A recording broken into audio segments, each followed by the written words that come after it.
संस्कार होगा। कल विमान हादसे में उनकी मौत हो गई थी, जिसके बाद पूरे देश में शोक का माहौल है। सुबह सबसे पहले अजीत पवार के पार्थिव शरीर को काठेबाड़ी स्थित उनके घर पर ले जाया जाएगा।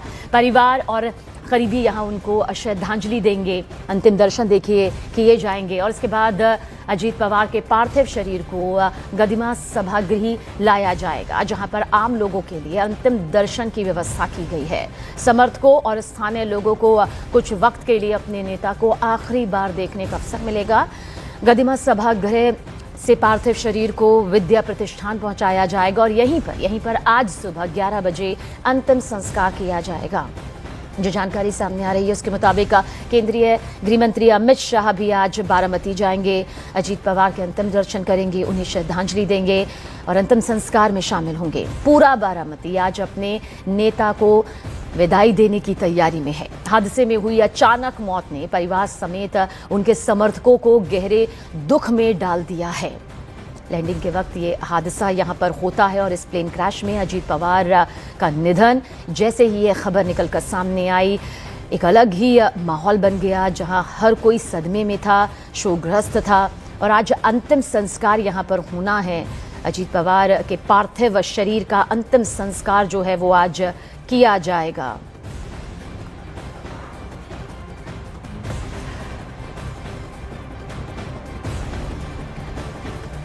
और हमारे सहयोगी विवेक गुप्ता ज्यादा जानकारी के साथ मौजूद हैं। विवेक, यही जानना चाहते हैं कि अंतिम संस्कार की वो कौन सी वक्त यहाँ पर होगा, कौन कौन इसमें शामिल होगा, क्योंकि नम आंखों से जाहिर सी बात है उनका परिवार, उनके समर्थक, उनके कार्यकर्ता आज उन्हें विदाई देंगे। पूरा कार्यक्रम आपसे जानना चाहेंगे।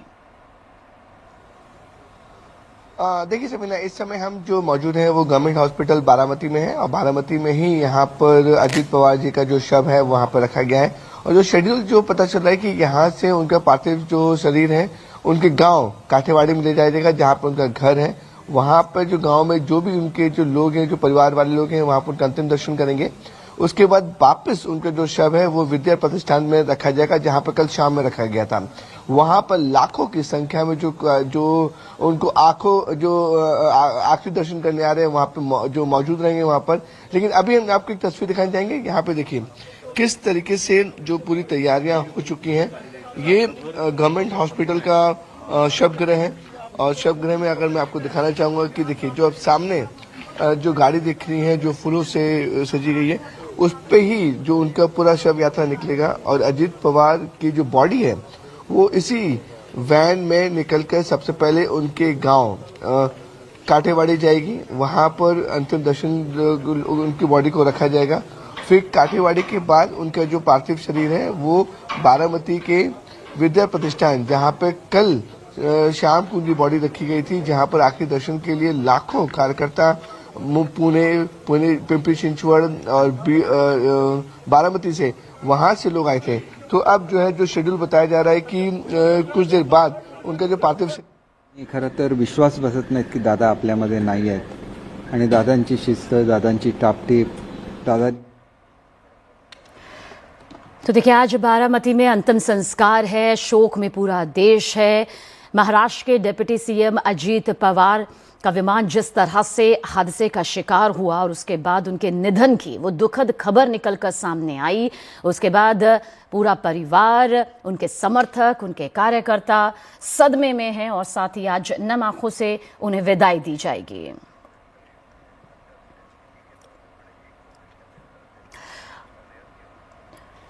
और विवेक गुप्ता हमारे सहयोगी हमारे साथ मौजूद है। विवेक, का आज अंतिम विदाई दी जाएगी अजीत पवार को, लेकिन इस बीच थोड़ा वो सियासी पहलू भी जानना चाहेंगे जो एनसीपी को लेकर, उनके दो धड़ों को लेकर यहाँ पर सामने आ रहा है, क्योंकि जाहिर सी बात है ये वक्त बेहद गमगीन है उनके कार्यकर्ता, समर्थकों और साथ ही उनके परिवार के लिए। लेकिन इस बीच क्योंकि वो एक बड़ी राजनीतिक हस्ती है, क्या कुछ उससे जुड़ी आपको अंदर खेमे से वो खबर निकलकर सामने आती है? सभी ने देखिए इसमें कोई डाउट नहीं है। देखिए पॉलिटिकल टर्मोल हर हाल में होगा, लेकिन आज का ये दिन उसकी डिस्कस करने के लिए नहीं, क्योंकि बहुत सारे जो लोग हैं वो इस स्थिति में नहीं है, चाहे उनके कार्यकर्ता की बात करें या फिर महाराष्ट्र के किसी भी पॉलिटिशियन की बात करें, चाहे वो कोई भी पार्टी का हो, वो इस कंडीशन में नहीं है कि आज के दिन वो राजनीति की बातें करें कि आने वाले दिनों में क्या होगा क्या नहीं होगा। एनसीपी गुट के जो शरद पवार गुट है और अजित पवार जो गुट है उसमें मर्ज होंगे नहीं होंगे, तो इस मुद्दे पे आज तो लोग अवॉइड कर रहे हैं बात करने से। लेकिन देखिए ये तो तय है कि पॉलिटिकल टर्मोइल महाराष्ट्र में आने वाले दिनों से 15 दिनों में जरूर होगा। सवाल ये खड़ा हो रहा है कि आखिरकार एनसीपी का अब प्रमुख कौन होगा, एनसीपी अजित पवार गुट को लीड कौन करेगा। जो आ रही है सामने की उनकी जो पत्नी सुनेत्रा पवार है, सांसद है, राज्यसभा सांसद है, उनको भी कमान दी जा सकती है कि वो पॉलिटिक्स में ऑलरेडी हैं, सांसद हैं, राज्यसभा सांसद हैं, तो हो सकता है कि अजित पवार के जो मृत्यु के बाद जो एनसीपी की लीड जो है वो उनको दे दी जाए। अब ये भी खबरें आ रही है कि क्या शरद पवार और सुप्रिया सुले के साथ सुनेत्रा पवार और उनके बेटे पार्थ पवार और जय पवार साथ में मर्ज होंगे या नहीं होंगे, इसको लिए भी काफी ज्यादा सवाल खड़े हो रहे हैं। अब देखिए महायुति में 3 पार्टी है महाराष्ट्र में, बीजेपी, शिवसेना एकनाथ शिंदे की और अजित पवार गुट की एनसीपी। अब एनसीपी के प्रमुख जो अजित पवार जी के देहांत के बाद अब सवाल खड़े हो रहे हैं कि क्या एनसीपी महायुति में रहेगी या नहीं जी रहेगी। विवेक, ये सारे तो सवाल जिनके जवाब जाहिर सी बात है आने वाले सियासी भविष्य के वक्त में यकीनन मिल जाएंगे, लेकिन नितिन नवीन को लेकर और साथ ही अमित शाह को लेकर क्या सटीक जानकारी, कब तक वो पहुंचेंगे और किस तरह से अंतिम संस्कार में शामिल होंगे और साथ ही अंतिम दर्शन करने आएंगे। सबने देखिए जो जानकारी हमें मिल रही है कि आज सुबह 11 बजे विद्या प्रतिष्ठान जो बारामती का एक बड़ा ग्राउंड है वहां पर अजित पवार जी का अंतिम संस्कार किया जाएगा। तो अनुमान बताया जा रहा है कि जो टाइमिंग की जानकारी मिल रही है कि 10 बजे के आसपास जितने भी बीजेपी के बड़े नेता हैं या फिर जितने पॉलिटिकल पार्टी के जो बड़े नेता है वो सब 10-9:30 के 10 बजे के बाद वहां पर पहुंचेंगे। ठाकरे फैमिलीज लेट नाइट यहां पर पहुंच चुके हैं, इसमें उद्धव ठाकरे, आदित्य ठाकरे हैं, पवार फैमिलीज ऑलरेडी बारामती में है और बीजेपी के जो सभी बड़े नेता पुणे में रुके हुए हैं क्योंकि पुणे से बारामती जो डिस्टेंस है वो आधे से पौन घंटे का रास्ता है बाई एयर। तो देवेंद्र फडणवीस, एकनाथ शिंदे वो भी वहां रुके हैं और प्रोटोकॉल के तहत अभी देवेंद्र फडणवीस और एकनाथ शिंदे पुणे में, क्योंकि वहां पर गृह मंत्री अमित शाह के जो शेड्यूल है वो 9:30 से 10 के बीच में आने का समय है, तो उनके साथ ही सभी लोग बारामती आएंगे और बीजेपी अध्यक्ष नितिन नवीन भी उसी समय के दौरान पुणे में लैंड होंगे और पुणे में लैंड होने के बाद चॉपर से बारामती आएंगे। तो लगभग 10:30 के आसपास या 10 बजे के आसपास जितने भी बीजेपी के बड़े नेता हैं या फिर सभी पार्टी के जो बड़े नेता हैं वो अंतिम दर्शन के लिए बारामती पहुंच रहे हैं। सबीना, हमारे सहयोगी विवेक गुप्ता पूरी जानकारी यहां पर दे रहे हैं कि आज अजीत पवार का जो अंतिम संस्कार है, अंतिम दर्शन है, वो किस तरह से आज एक बड़ी तस्वीर के जरिए सामने आएंगे, क्योंकि विमान हादसा होता है और उसमें अजीत पवार को यहाँ पर खोना एक बड़ी क्षति उनकी पार्टी के लिए, उनके समर्थकों के लिए, उनके कार्यकर्ताओं के लिए, उनके परिवार के लिए और जाहिर सी बात है महाराष्ट्र की राजनीति में की वो कद्दावर शख्सियत। विवेक, नजर बनाए रखिएगा, आगे भी पूरी जानकारी के लिए आपकी तरफ रुख करते रहेंगे। और देखिए अजीत पवार की हादसे में, प्लेन हादसे में जिस तरह से निधन हुआ है उसके बाद पूरे देश में शोक है। बारामती में उनके घर के बाहर देर रात भारी भीड़ देखी गई, जिससे उनके लोगों के बीच काफी लोकप्रिय होने का अंदाजा लगाया जा सकता है। परिवार के सदस्य ही नहीं, उनकी पार्टी के नेता और दूसरी पार्टियों के कई नेता भी उन्हें याद करते हुए रोते नजर आए। सीएम देवेंद्र फडणवीस और डिप्टी सीएम एकनाथ शिंदे भी बारामती में उनके घर पहुंचे और परिवार को सांत्वना देते दिखे। पूरे इलाके में माहौल बेहद गमगीन है।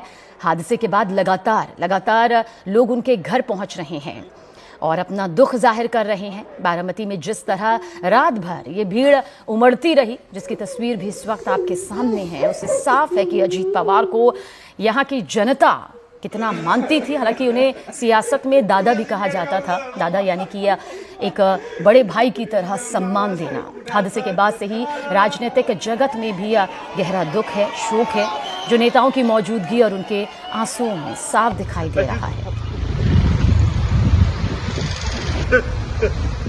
हमें अभी नहीं लगता कि हमने नेता को खोया है, असल में हमने हमारे दादा को खोया है।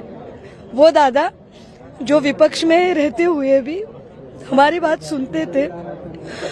कभी हमने फोन किया और अगर मान लीजिए कि उन्होंने फोन नहीं उठाया, जो हमसे कॉल बैक करके बात कर सकते थे, जिन्हें हम हक से बोल सकते थे कि दादा ये नहीं पट लो तुमसे, और दादा सुन लेते थे, दादा सुनते थे हमारी।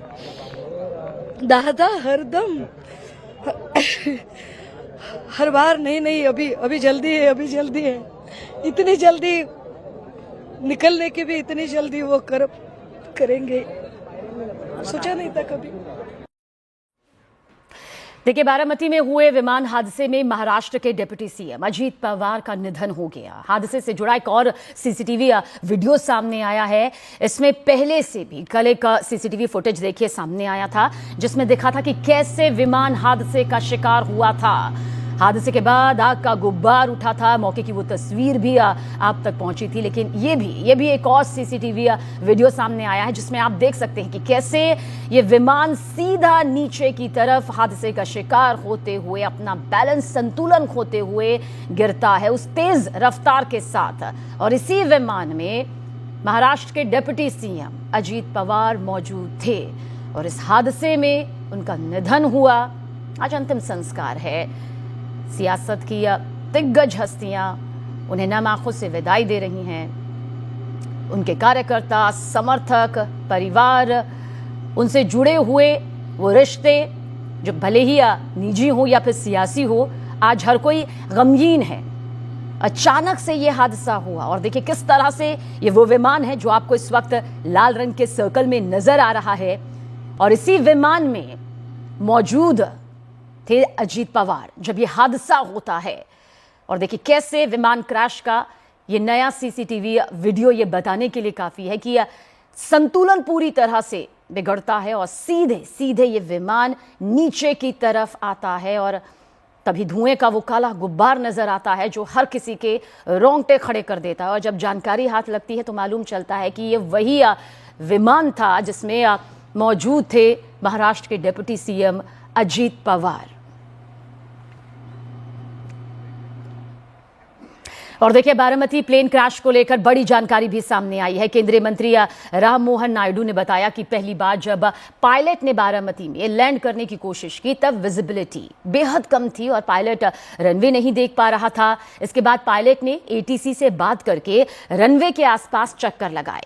दूसरी बार जब उन्होंने लैंडिंग की कोशिश की तब पायलट ने बताया कि रनवे दिखाई दे रहा है, जिसके बाद उन्हें इजाजत दी गई और फिर यह हादसा हो गया। मंत्री ने कहा कि वो खुद परिवार से मिलकर संवेदना दे चुके हैं और जांच डीजी AIB और DGCA की टीम यहां पर कर रही है। और ये मौके की तस्वीर भी देखिए, ये बताने के लिए काफी रही कि किस तरह से बेहद खौफनाक, दर्दनाक ये हादसा यहां पर हुआ, जिसमें डिप्टी सीएम अजीत पवार को खोना पड़ा। उनके निधन की ये खबर एक बड़े सियासी तूफान की तरह सामने आई। ये दो तस्वीरें, पहली तस्वीर वो वीडियो सीसीटीवी फुटेज जिसमें आप देख सकते हैं कि इसी विमान में अजीत पवार मौजूद थे जब ये हादसे का शिकार होता है। First time the pilot wanted to land at Baramati, there was a visibility problem in the sense he was not able to sight the runway. So once that happened, he has communicated to the ATC and the ATC also suggested to go around. So he has hovered around the runway and then when he came back to land again, that was when the discussion happened again between the ATC, which is at the Baramati airport. And there again at the communication level, when they asked about the sighting of the runway, the pilot seems to have sighted the runway and the clearance was given for landing, and that was when this incident also happened. और वहीं Baramati plane crash के बाद देखिए अब plane के captain Sumit Kapoor से जुड़ी exclusive जानकारी भी सामने आई है। दी गई जानकारी के मुताबिक सुमित कपूर पर पहले भी गंभीर अनुशासनात्मक कार्रवाई हो चुकी थी। बताया गया कि साल 2010 और 17 दोनों बार उन्हें ऑपरेशन के दौरान शराब के सेवन में पॉजिटिव पाया गया था। पहली घटना 13 मार्च साल 2010 की, जब दिल्ली बेंगलुरु रूट की उड़ान S2231 के संचालन से पहले टेस्ट में वो अल्कोहल पॉजिटिव पाए गए थे। और इसके बाद 7 साल बाद यानी कि 7 अप्रैल 2017 को फिर उन्हें दिल्ली गुवाहाटी फ्लाइट S24721 के ऑपरेशन के दौरान BA टेस्ट में पॉजिटिव यहां पर पाया गया था। इन दोनों मामलों के बाद 24 अप्रैल 2017 को आदेश जारी कर उन्हें 3 साल के लिए सस्पेंड कर दिया गया था। बारामती प्लेन क्रैश की जांच में ये जानकारी अहम मानी जा रही है क्योंकि वो प्लेन के कैप्टन यहां पर रहे और ऐसे में अब सुमित कपूर से जुड़ी हुई ये जानकारियां बेहद खास मानी जा रही हैं कि प्लेन उड़ाने के दौरान शराब का सेवन करने पर उन्हें किस तरह से दोषी पाया गया था और अनुशासनात्मक कार्रवाई भी कैप्टन सुमित पर की गई थी। 3 साल के लिए उन्हें सस्पेंड तक कर दिया गया था।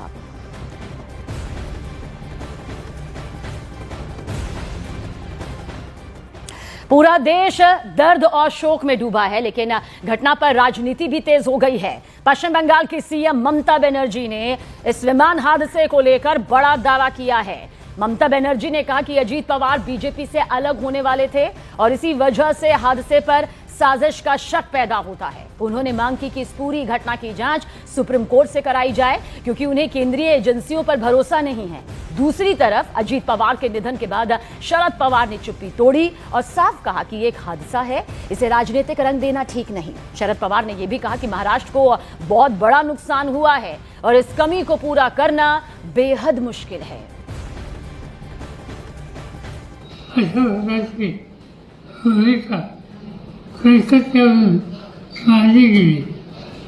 याच्यात राजकारण नाही, हा निवड अपघात आहे।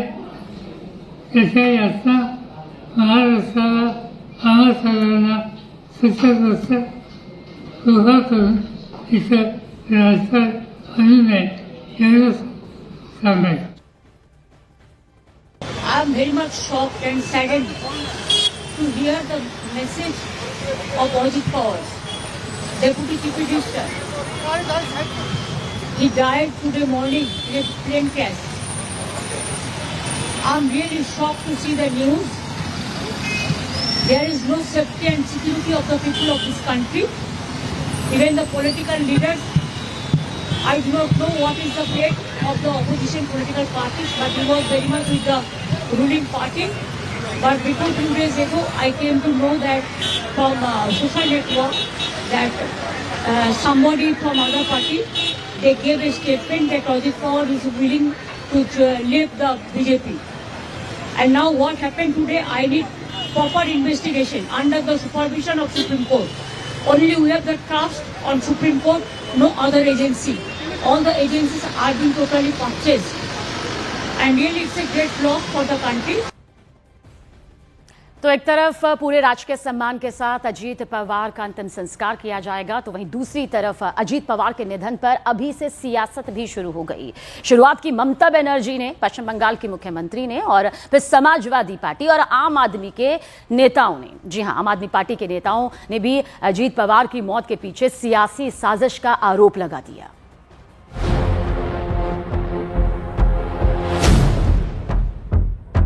And now what happened today, I need proper investigation under the supervision of Supreme Court. Only we have the...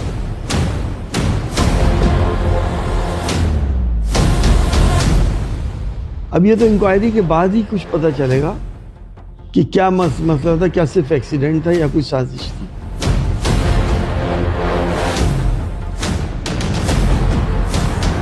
तो इस बात की जांच होनी चाहिए कि एयरक्राफ्ट में कहां से कैसे क्या गड़बड़ी हुई और इतना बड़ा हादसा हुआ।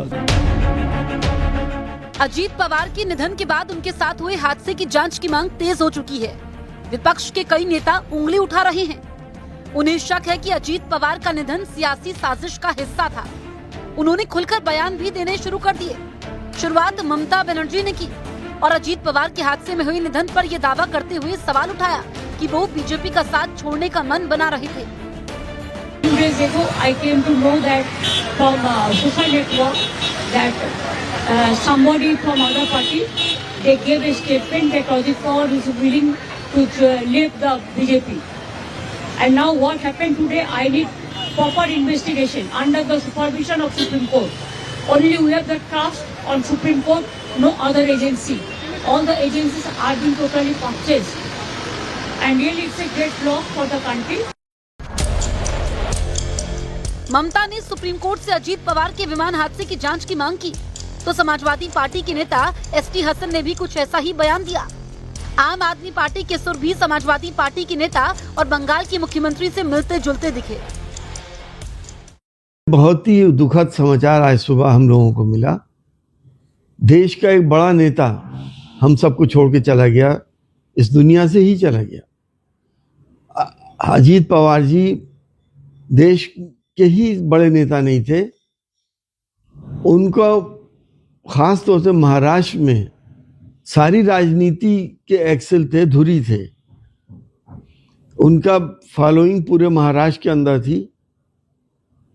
उनके निधन से हमारे देश को बहुत बड़ा नुकसान पहुंचा है।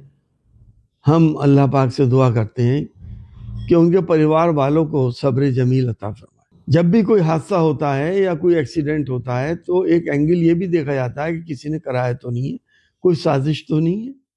अब ये तो इंक्वायरी के बाद ही कुछ पता चलेगा कि क्या मसला था, क्या सिर्फ एक्सीडेंट था या कोई साजिश थी। सबसे पहले तो इस बात की जांच होनी चाहिए कि एयरक्राफ्ट में कहां से कैसे क्या गड़बड़ी हुई और इतना बड़ा हादसा हुआ। दूसरी बात, निश्चित रूप से बहुत ही दुखद घटना है। मैं अजीत पवार जी को अपनी श्रद्धांजलि अर्पित करता हूं और ईश्वर से प्रार्थना करता हूं कि उनके परिवार पर जो ये अपार कष्ट आया है उसको प्रभु सहन करने की शक्ति दे, लेकिन इसकी जांच होनी चाहिए।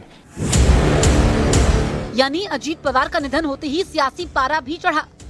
विपक्ष ने हादसे के पीछे सियासी षड्यंत्र की आशंका जतानी शुरू की, जिसमें सबसे आगे थी ममता बनर्जी, जिन्होंने हादसे का सियासी कनेक्शन जोड़ने में 24 घंटे का भी वक्त नहीं लिया। और जब सवाल उठने लगे तो बीजेपी के नेताओं ने जवाब भी दिया।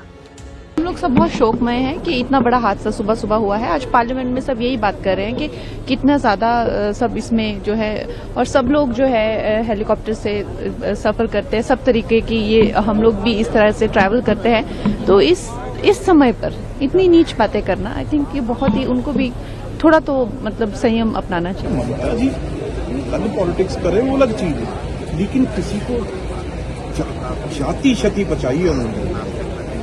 पहली बात तो ये निंदनीय और शर्मनाक बात। ये दूसरी, अगर फिर भी उन्होंने ये आग लगानी थी 4 दिन बाद में लगा देते। आज उनका संस्कार, कल को उनकी क्रिया भोग जो भी होगा।